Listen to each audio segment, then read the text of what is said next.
بسم اللہ الرحمن الرحیم۔ السلام علیکم، کیسے ہیں جی سب دوست؟ امید کرتا ہوں سب خیریت سے ہوں گے۔ میں ہوں آصف اقبال ملتان سے۔ 15 جون 2026 سوموار کا دن ہے۔ آج فارم کے راستے پہ جا رہے تھے، دریائے چناب کا پل آتا ہے جی۔ دریا دیکھ کے بات ذہن میں آئی کہ پچھلے دنوں سیلاب آیا تھا تو پورے ملک میں افراتفری پھیل گئی تھی، اور ایسا ہو گیا تھا کہ سب کچھ ختم ہو جائے گا اور بڑا نقصان ہوگا، اور ہوا بھی ہے نقصان، لیکن اس کے بعد دوبارہ زندگی۔ یہ دیکھیں، یہ جو دریا ہے یہ اس کا پل ہے، اور یہ پانی دریا بھی خالی ہے، اور اس ٹائم اتنا پانی تھا کہ جو آپ کو کھمبے نظر آ رہے ہیں، اس کے جو سیمنٹ کے پلر ہیں اس سے اوپر پانی لوہے کی غلارت تک پہنچ گیا تھا، اور ایسے لگتا تھا کہ سیلاب ملتان کو تباہ کرے گا، یہ ہوگا۔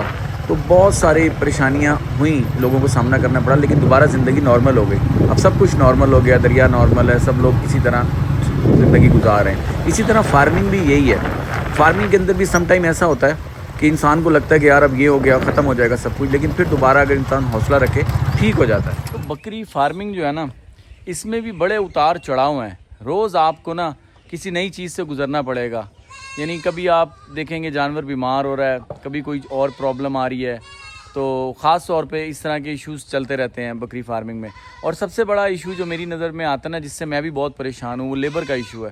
یعنی یہ ایسا کام ہے کہ اگر آپ سر پہ ہوں گے تو بندے آپ کے سامنے کام بھی کر رہے ہوں گے، یعنی اس کے علاوہ پھر اچھی لیبر ملنا بہت مشکل ہے ابھی۔ یعنی آپ کو اچھا بندہ مل جائے تو وہ بات ہے جو جانوروں کا خاص طور پہ شوق رکھتا ہو یعنی سب سے اچھی بات ہے کہ آپ وہ بندہ ایسا بندہ تلاش کریں کہ جو جانوروں کا شوق رکھتا ہو، تو اس سے یہ ہوگا کہ وہ خود جانوروں کی دیکھ بھال کرے گا، ورنہ پھر آپ کو سر پہ رہنا ہوگا۔ اور یہ یعنی ایک بہت مجھے ایسا لگتا ہے کہ ایک مشکل ٹاسک ہے لیبر کا، خاص طور پہ بکری فارمنگ میں، کیونکہ یہ دیکھیں میں آپ کو دکھاتا ہوں بڑا جو جانور ہے، یہ جو بڑے جانور ہیں ان کو آپ یہ دیکھیں ایک دفعہ ڈال دیا آپ نے، ان کو کھرلی میں ڈال دیا، یہ کھاتے رہیں گے۔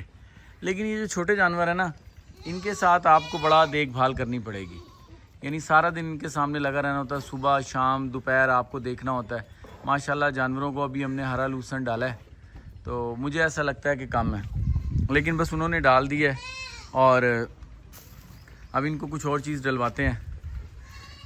بکریاں ابھی بھی کھڑی ہیں، مجھے لگ رہا ہے بھوکی ہیں، تو ان کو کچھ نہ کوئی چیز ڈلوائیں گے۔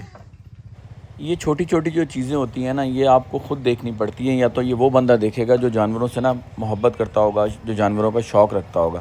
ابھی اس باڑے میں کچھ بکریاں ایسی ہیں جو کہ کمزور ہیں، ٹھیک ہے، انہوں نے بچہ دیا اور کمزور ہو گئی ہیں، تو جو آس پاس والے جانور ہیں وہ ان کو کھانے نہیں دیتے، یعنی وہ ان کو مارتے ہیں، تنگ کرتے ہیں، یعنی تو وہ ڈر کے سائڈ پہ کھڑے ہو جاتے ہیں۔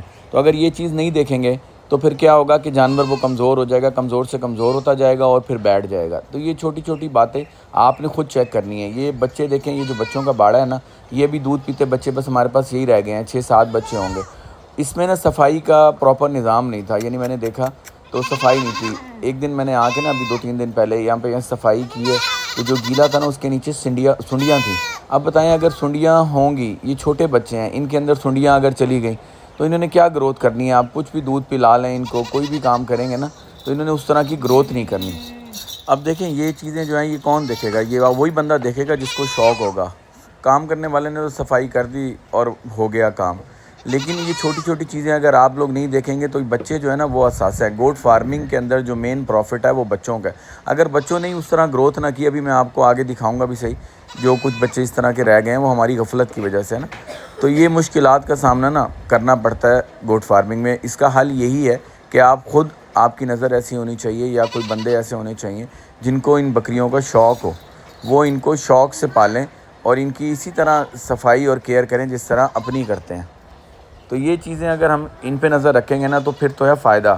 اگر یہ چھوٹی چھوٹی چیزیں اگنور کرتے رہیں گے تو پھر اس میں نقصان ہوگا، اس میں نقصان کے بہت زیادہ چانسز ہیں، اور پھر ہم یہ کہہ دیتے ہیں کہ گوٹ فارمنگ جو ہے وہ صحیح نہیں ہے، یعنی اس کا فائدہ اس کے اندر نہیں ہے۔ غلطیاں ہماری خود ہوں گی۔ اب یہ جو بکری آ رہی ہے یہ اب ماشاءاللہ کچھ صحت پکڑ گئی ہے۔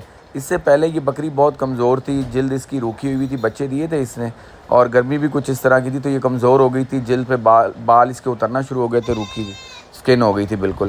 اب 2-3 بکریاں اس طرح کی، اب ان کو ہم نے سائڈ پہ میں نے کر کے ان کو ہم کھل بھگوتے ہیں۔ ابھی میں آپ کو دکھاتا بھی ہوں، یہ دیکھیں میں نے ان کی کھل بھگونی بھی ہے، تو کھل بھگو دیتا ہوں اس پہ، بنولا کی کھل بھگو کے اس کو تھوڑا سا نچوڑ کے اس کے اندر پھر ہم گندم کا دلیا اور کیا کہتے ہیں یہ چوکر اور جو چیز آپ کے پاس اویلیبل ہو، مکئی وغیرہ ڈال کے اس میں ہم تیل ڈال دیتے ہیں، منرل اور DCP پاؤڈر اور تیل وغیرہ ڈال کے ان کو دے رہے ہیں. اب یعنی ابھی 3-4 دن ہوئے ہیں، بکریاں ماشاءاللہ سیٹ ہونا شروع ہو گئی ہیں. تو ایسے ہی مجھے تو سمجھ نہیں آتا کہ اکثر لوگ کہتے ہیں کہ بکریاں موٹی نہیں ہوتی.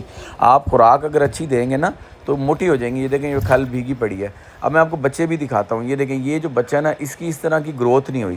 اور یہ جو بچہ ہے اس کا آپ فیس دیکھیں، حالانکہ اس کی جو ماں ہے، میں آپ ایک ویڈیو بنانی ہے، میں وہ بنا نہیں پا رہا. اس کا اتنا زبردست فیس ہے اور اس کی گروتھ بہت زبردست جا رہی ہے. یعنی یہ دیکھیں آپ، ایک یہ ہے، ایک اور بچہ ہے، وہ بھی میں آپ کو دکھاتا ہوں. تو یہ جب پیدا ہوئے تھے نا، اس ٹائم بھی آپ کو دکھاتا ہوں کہ جب پیدا ہوئے تھے نا تو کس طرح کے تھے. وہ پرانی ویڈیو اگر ملتی ہے نا تو میں اس میں اٹیچ کرتا ہوں. یہ دیکھیں ان کی گروتھ آپ دیکھیں زبردست جا رہی ہے. جس بچے کو آپ کیئر سے دیکھ بھال کر کے اچھی خوراک اور دودھ پلائیں گے نا تو پھر آپ دیکھیے گا کہ اس کی گروتھ کتنی اچھی ہوتی ہے. یہ دیکھیں، یہ وہ جو پہلے میں نے آپ کو بچہ دکھایا ہے، یہ وہ تھا جب یہ پیدا ہوئے اس ٹائم کی ویڈیو تھی. اور اس کی ماں بھی دیکھیں، ایک ایوریج سی ماں ہے، نارمل. اس کے اوپر میں ایک ویڈیو چاہ رہا ہوں، لیکن بس ٹائم کی قلت کی وجہ سے نہیں ہو رہا. اس سے کافی فائدہ ہوگا لوگوں کا نا، کافی ذہن کھلے گا. یعنی وہ بکری دیکھ کے اور اس کا بچہ دیکھ کے اور بریڈر دیکھ کے. تو وہ ویڈیو انشاءاللہ کوشش کریں گے بنائیں گے. اور یہ جو دوسرا بچہ تھا، یہ دیکھیں یہ بکری کتنی کمزور تھی، لیکن اس کا ہوانہ دیکھیں ماشاءاللہ بہت زبردست اس نے ہوانہ بنایا تھا. بچے نے دودھ دبا کے پیے، ہم نے اس کو دودھ پلایا تو اس کے رزلٹ جو آئے ہیں نا وہ بچے کے اوپر آئے ہیں. بچے نے زبردست قسم کی گروتھ کیا. اس سے پہلے جو ہمارا لال بکری کا بچہ ہے، میں وہ بھی کوشش کرتا ہوں آپ کو دکھاؤں. یہ دیکھیں یہ اس دفعہ ہم نے قربانی عید پہ نا قربانی کی ہے اس بچے کی. تو یہ گھر قربانی کی، یہ بہت زبردست گروتھ کر گیا تھا. گھر کے بچے ہیں.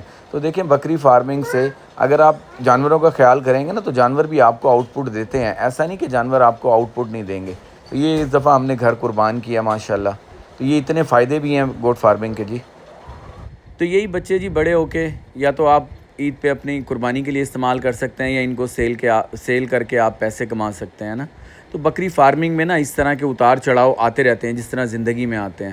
تو جو بندہ تو لگا رہے گا ہمت، محنت اور لگن سے تو وہ کبھی نہ کبھی کامیاب ہو جائے گا، اپنی منزل پہ ضرور پہنچے گا. جو لوگ بیچ میں ہمت ہار جاتے ہیں اور گھبرا جاتے ہیں، چھوڑ دیتے ہیں، دل ہار جاتے ہیں نا، تو وہ پھر یہی کہتے ہیں کہ جس میں نقصان ہو گیا. نقصان ہر کاروبار میں ہے، نفع نقصان. تو جو محنت کرے گا اس کو محنت کا پھل لازمی ملتا ہے. یہ ایک چھوٹی سی ویڈیو تھی، میں نے سوچا آپ لوگوں سے شیئر کروں. امید ہے آپ کو پسند آئی ہوگی. مجھے اجازت دیں. السلام علیکم.